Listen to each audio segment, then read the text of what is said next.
144 ఏళ్ళకి ఒకసారి వచ్చే మహాకుంభమేళ జరుగుతోంది అని చెప్పి 2013లో చెప్పారు. అప్పుడు నేను వెళ్ళటం జరిగింది. సో 2013లో జరిగిందే మహాకుంభమేళా అని నేను నమ్మి ఆ రోజు వెళ్ళాము. మళ్ళా ఈ రోజున మళ్ళా మహాకుంభమేళా జరుగుతోందని చెప్తున్నారు. సో ఆ రోజు మీరు చూడండి, నేను మీకు ఎవిడెన్సెస్ పంపించాను. చాలా క్లియర్ గా 2013లో మహాకుంభమేళా జరుగుతోంది అన్నట్లు అప్పుడు ప్రభుత్వం చేసిన ప్రచారం గాని, అప్పటి న్యూస్ పేపర్స్ లేకపోతే టీవీ ఛానల్స్ లో కనుక చాలా క్లియర్ గా వచ్చింది మహాకుంభమేళా జరుగుతోంది ఇప్పుడు అని. సో 144 ఏళ్ళకి ఒకసారి వచ్చేదాన్ని మాత్రమే మహాకుంభమేళా అని పిలుస్తారు.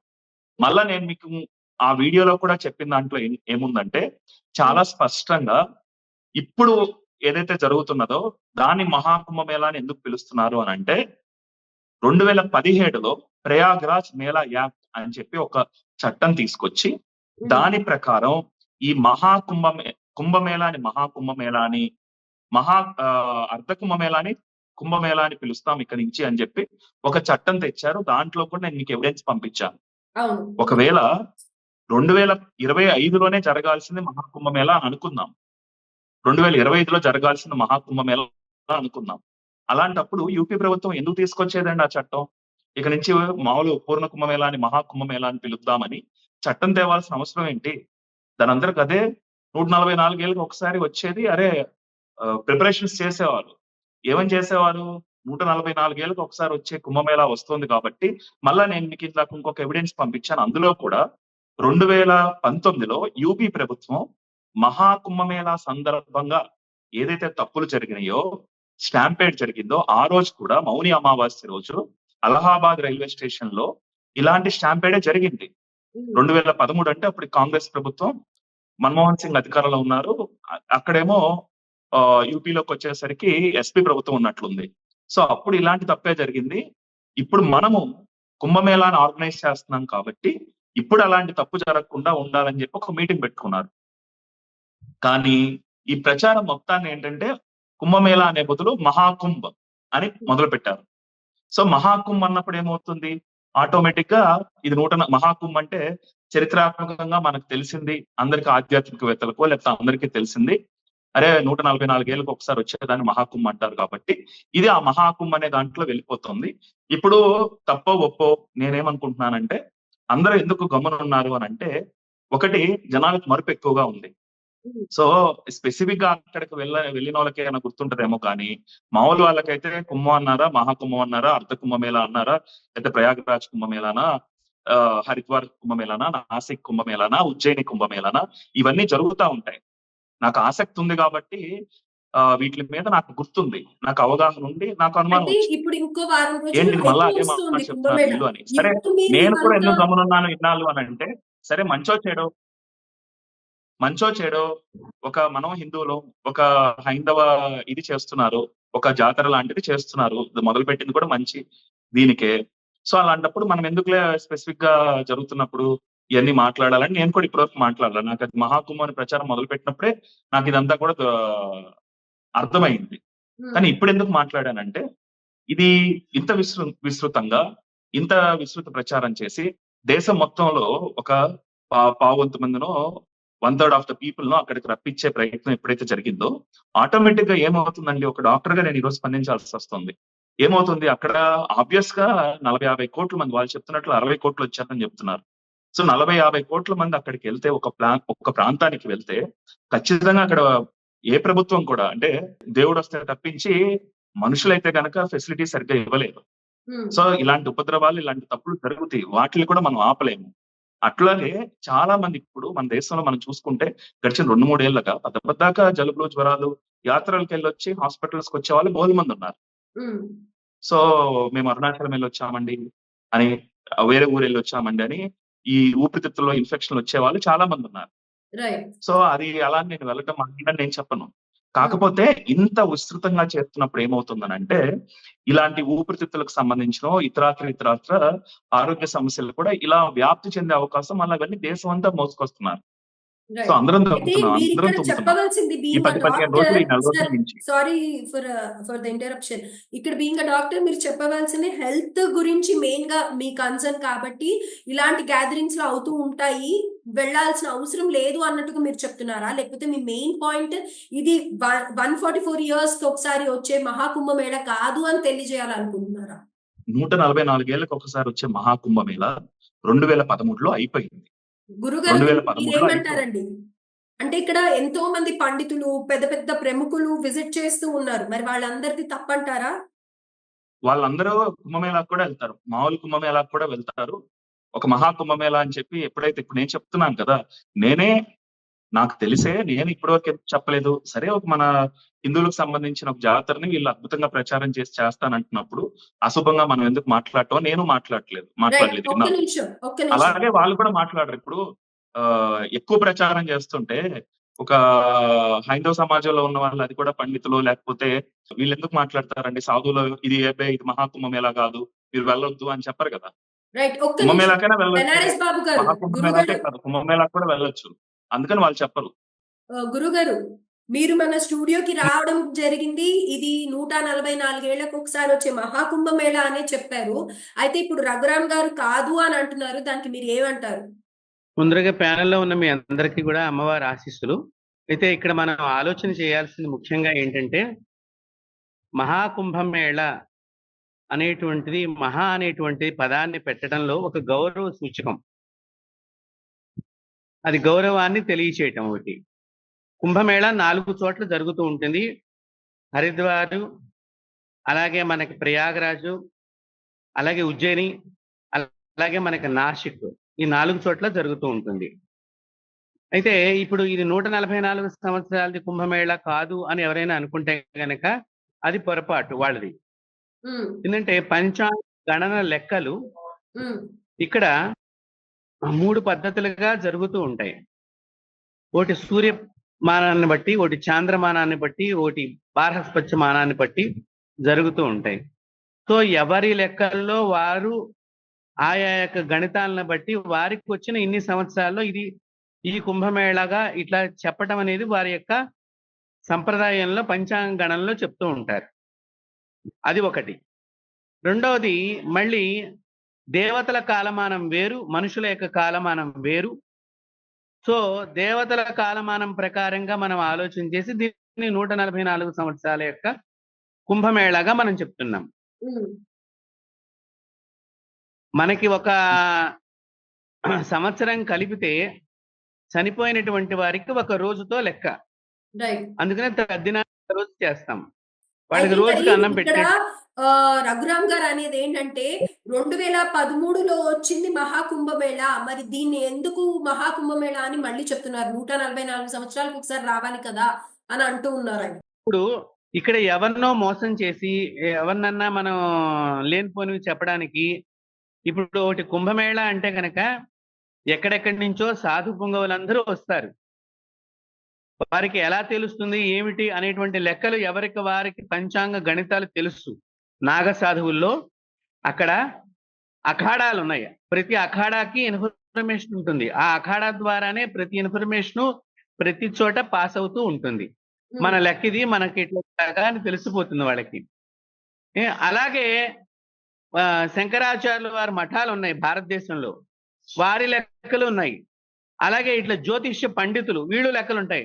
ఇంతమంది లెక్క అయితే తప్పు కాదు కదా నాన్న. రఘురామ్ గారు ఇక్కడ జ్యోతిషులు పండితులు వీళ్ళందరూ లెక్కలు వేసి చెప్పలేదండి మహాకుంభమేళ అని.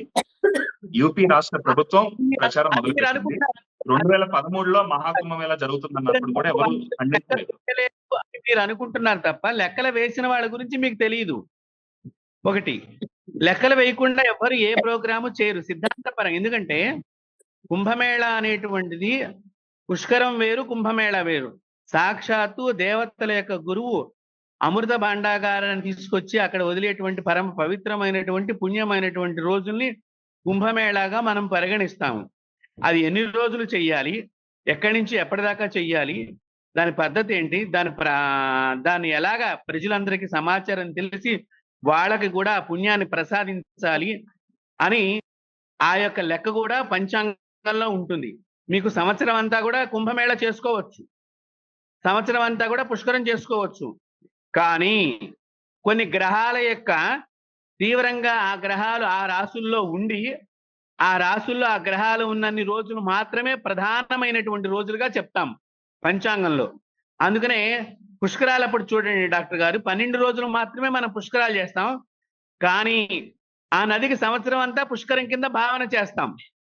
ఆ 12 రోజులు ఎందుకు మొట్టమొదటిగా చెప్తామంటే ఆ యొక్క గ్రహం యొక్క డిగ్రీలు సన్నగిల్లుతున్న కొద్దిగా, అంటే ప్రధానంగా సెంటర్ పాయింట్ దగ్గర నుంచి పక్కకి జరుగుతూ బలాన్ని తగ్గుతున్నప్పుడల్లా ఆ సెంటర్ పాయింట్ నుంచి అటు ఇటు ప్లస్ ఆర్ మైనస్ గా మనం చూస్తూ దాని యొక్క గొప్పదైనటువంటి శక్తి ఉన్నటువంటి రోజులన్నింటినీ కలిపి 12 రోజుల కింద డిక్లేర్ చేయడం జరిగింది. అట్లాగే దీనికి కూడా ఇన్ని రోజులు, ఇన్ని డిగ్రీలు, ఇన్ని గ్రహాల యొక్క గతులను బట్టే ఈ కుంభమేళాన్ని కూడా మనకి గవర్నమెంట్ వారికి ఈ పంచాంగం గణించిన వాళ్ళందరూ కూడా తెలియచేస్తూ ఉంటారు. దాని యొక్క విభాగం వేరేగా ఉంటుంది. సరే, మీరు ఇందాకేదో గవర్నమెంట్ వారు జీవో పాస్ చేశారు అంటే, ఒకటి ఇప్పుడు మహాకుంభమేళ ఇన్ని సంవత్సరాలకి దేవతల కాలమానం ప్రకారంగా, మానవుల కాలమానం ప్రకారంగా రకరకాలుగా ఉత్తమమైనటువంటి గ్రహ గతులన్నీ వస్తున్నాయి కాబట్టి దీన్ని మేము మహాకుంభగా చేయదలుచుకున్నాము. కాబట్టి మీరు మాకు ఇక్కడ వసతులు ఏర్పాటు చేయడానికి ఆర్థికమైన వనరులు కావాలని గవర్నమెంట్ వారు, స్టేట్ గవర్నమెంట్ వారు, సెంట్రల్ గవర్నమెంట్ వారికి చెప్పడం ఒక ఆనవాయితీగా వస్తుంది. అది కూడా ఎందుకంటే ఇక్కడ ఎన్ని ఏర్పాట్లు చేయాలంటే దానికి కావలసినటువంటి ప్రభుత్వం బాధ్యతలు తీసుకోవాలి కాబట్టి, కేంద్ర ప్రభుత్వం వారు, రాష్ట్ర ప్రభుత్వం వారు తీసుకోవాలి కాబట్టి దాని యొక్క బాధ్యతగా వారు అది చేస్తూ ఉంటారు. కానీ ఇది మహాకుంభమేళా కిందనే మనం చూడాలి. మహాకుంభగానే ఇది జరిగింది.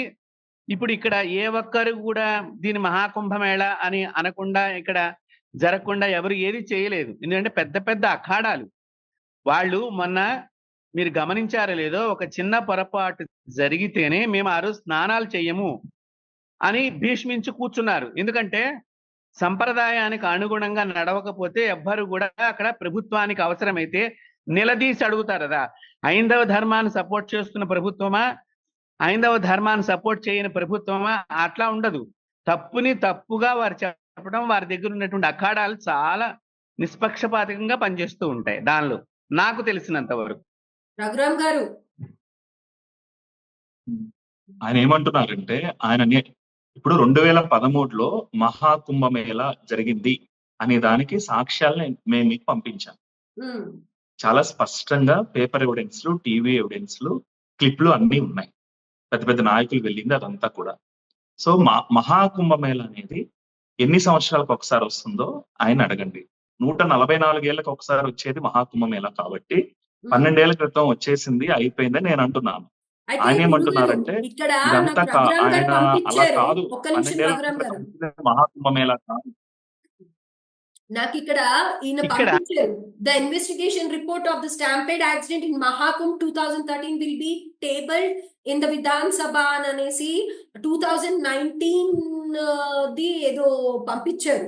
సో 2013 లో మహాకుంభ అయినట్టుగా వీళ్ళు అప్పుడు చెప్పారు. మరి అప్పుడు మహాకుంభ్ చెప్పారు, మరి ఇప్పుడు మహాకుంభ్ అని చెప్తున్నారు కదా అని అంటారు ఆయన. కరెక్టేనమ్మా. కుంభమేళాకి గౌరవప్రదంగా మహా అనేటువంటి పదాన్ని తగిలించవచ్చు. Okay, right. రఘురామ్ గారు పట్టుకుని మనం ఇదేదో మహాకుంభమేళా కాదు, నేను చెప్పింది కూడా అదేనండి, నేనే వివేదించలేదు. ఇప్పుడు కుంభమేళ ఏమండి, ఇప్పుడు గురుగ్రహం వృషభంలోకి వెళ్ళినప్పుడు, అట్లాగే సూర్యగ్రహం మకరంలోకి వెళ్ళినప్పుడు కుంభమేళ వస్తుంది ప్రయాగరాజ్ లో. సో ప్రతి 12 సంవత్సరాలకి ఒకసారి వస్తుంది. సో ఆ కుంభమేళ కాదు, ఇది తప్పు, మోసం చేస్తున్నారని నేను అన్నట్ల. నేనేమంటున్నానంటే 144 ఏళ్ళకి ఒకసారి వస్తుంది, స్పెషల్ గా వస్తుంది అని చెప్పి మహాకుంభమేళ అయితే ఇది కాదని నేను అంటున్నాను అంతే. ఈ కుంభమేళాకి, మహాకుంభమేళాకే వెళ్ళాలని కాదు, కుంభమేళ అయినా కూడా వెళ్ళొచ్చు, అర్ధ కుంభమేళాకి వెళ్ళొచ్చు. మనకు వీళ్ళుంటే ఎక్కడ ఇలా కుంభమేళా జరుగుతున్నా కూడా 4 చోట్ల జరుగుతుందని చెప్పారు. నేపాల్లో కూడా చేస్తారు, అక్కడికి కూడా వెళ్ళొచ్చు, మనకు నమ్మకం ఉంటే తప్పులేదు.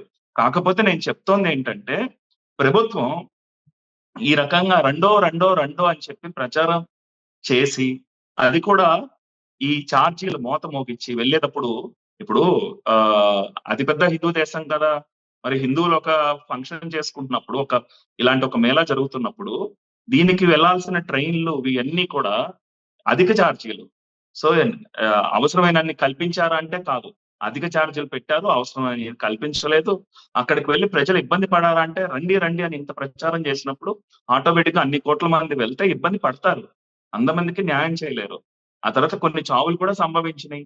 మీరు ఏవైతే చూస్తున్నారో అవి కాదండి. చాలా మంది అనారోగ్యం పాలైపోయి ఇంతమంది గుంపులు గుంపులుగా వెళ్ళటం వల్ల చాలా మంది చనిపోయి ఉంటారు. కొన్ని వేల మంది చనిపోయి ఉంటారు.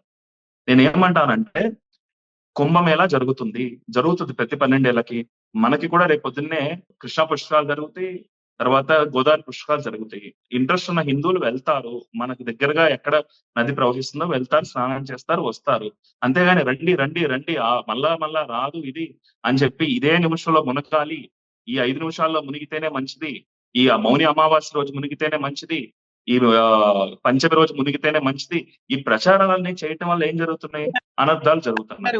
మన రాష్ట్రంలో పోయినసారి జరిగిన అనర్థాలు కూడా చూస్తాము. డాక్టర్ గారు ఒక్క నిమిషం, నేను మీ మాటకి ఖండిస్తున్నాను. ఇప్పుడు ఇక్కడ కుంభమేళాలో విశేషమైనటువంటి రోజులు మనకి ఈ సంవత్సరం 6 వచ్చినాయి. 6 విశేష పర్వట దినాల కింద మనం భావన చేస్తాము. దాన్ని రాజస్నానాల కింద గుర్తించడము. ఆ రాజస్థానాలప్పుడు కూడా చాలా విశేషమైనటువంటి శక్తి ప్రభావం యొక్క దేవతల యొక్క సాక్షాత్తు దేవతలు వచ్చి ఆ రోజుల్లో స్నానం చేస్తారు అనేటువంటిది శాస్త్రం తెలియచేస్తున్నది. కాబట్టి జనాలు రావటానికి ఇక్కడ వీళ్ళు చేసిన దానికి మనం తప్పుగా మనం ఇక్కడ అర్థం చేసుకోకూడదు అనేది నేను మీకు తెలియజేస్తున్నాను. ఒకటి, ఇప్పుడు అక్కడ కుంభమేళాలో మౌని అమావాస్య రోజున జరిగినటువంటి విషయము మేము మా దృష్టికి కూడా వచ్చింది. గతంలో కూడా ప్రతి కుంభమేళా అప్పుడు కూడా ఏదో ఒక విషయం జరుగుతూనే వస్తున్నది. కానీ అది ఎవరు తీసుకోవాలి జాగ్రత్తలు? ప్రతి మనిషి కూడా బాధ్యతగా ప్రవర్తించాలి. ప్రభుత్వం అన్ని ఏర్పాట్లు చేస్తుంది, చేసినా కూడా ఒక్కొక్కసారి జరుగుతుంది. అది ఇంకా కర్మగాలి జరుగుతోందని మేము కూడా బాధపడుతున్నాం. ఎంత జాగ్రత్తలు తీసుకున్నప్పటికీ కూడా మన రెడ్ టీవీ ద్వారా కూడా మేము చాలా జాగ్రత్తలు నేను ఎస్పెషల్లీ దాని గురించి ఒక 40 నిమిషాలు వీడియో చేయటం కూడా జరిగింది మన రెడ్ టీవీ ద్వారా. ఎందుకంటే అనారోగ్యగ్రస్తులు దయచేసి వెళ్ళవద్దు. తర్వాత ఏదో ఎవరో బలవంతం చేశారని మీరేదో లేనిపోని ఓపిక తెచ్చుకుని వెళ్ళి అక్కడ మూలపడి మళ్ళీ ఇంటికి వచ్చి ఇంటి దగ్గర ఉన్న వాళ్ళని సఫర్ చేయవద్దు అనే విషయాన్ని కూడా మనం తెలియచేస్తున్నాం. ప్రతి పండితులు కూడా చెప్తారు. కానీ కొంతమంది వాళ్ళ యొక్క స్వవిషయంగా మేము వెళ్ళి రాగలుగుతాము, ఇప్పుడు బాగానే ఉన్నాం కదా అని వెళ్ళే వాళ్ళకి మనం ఎవ్వరం కూడా ఏమి చేయలేమండి. ఒకటి, నేను ఇంకా కూడా చెప్పాను ఎలా వెళ్ళాలి, ఎలాంటి జాగ్రత్తలు తీసుకుని వెళ్ళాలి. మీరు వెళ్ళేటప్పుడు మీ డాక్టర్ గారిని కూడా సంప్రదించి వెళ్ళండి అని కూడా మన ఛానల్ ద్వారా నేను చెప్పడం జరిగింది. ఒక ఆధ్యాత్మికవేత్తగా కాదు, ఒక సామాన్య పౌరుడిగా కూడా తోటి మనిషి యొక్క ఆరోగ్య విషయంలో మనం జాగ్రత్తలు తీసుకోవాలి. ఒకటి, వృద్ధులు వెళ్ళవద్దు, చిన్న చిన్న పిల్లలు ఉన్న వాళ్ళు వెళ్ళవద్దు అని కూడా చెప్పడం జరిగింది. ప్రభుత్వం వారు కూడా చెప్తారు చెప్పడానికి, కానీ మనకి అది చేస్తే ఒక సంతోషము, పవిత్రమైనటువంటి రోజులు రావద్దని కూడా ప్రభుత్వం వారు చెప్పారు. మీరు మిగతా రోజుల్లో రండి, ఈ రాజస్థానాల్లో వచ్చి మీరు ఇబ్బందులు పడవద్దు అని కూడా చెప్పారు. మేము వెళ్ళినప్పుడు వాళ్ళు చెప్తున్నా కూడా, పోలీసు వాళ్ళ మాటలు చెప్తున్నా కూడా వినిపించుకోకుండా పోలీసు వాళ్ళకి వ్యతిరేకంగా వెళ్ళిన వాళ్ళని నేను చాలా మందిని చూశాను. మరి మనం దానికి ఏం చేయగలుగుతాము? మనం ఏమీ చేయలేము. అది ప్రతి ఒక్క పౌరుడి యొక్క బాధ్యతగా పాటించాలి. ఒకటి. రెండోది, మీరు ఈ దగ్గు జలుబు వస్తే ఇదంతా దేశం అంతా వ్యాప్తం అవుతుంది అని అన్నారు. దేశం అంతా వ్యాప్తం అవుతుందంటే కరోనా వ్యాధి అప్పుడు ఒక దేశము ప్రపంచం అన్ని దేశాలకి వ్యాప్తం చేసింది ఆ వ్యాధిని. అప్పుడు ఎవరు మాట్లాడలేదు. ఇప్పుడు ఇక్కడ జలుబు దగ్గు ఇవన్నీ వస్తున్నాయి, చాలా మంది చనిపోయి ఉండొచ్చు, మనకి తెలిసి ఉండొచ్చు, తెలిసి ఉండకపోవచ్చు.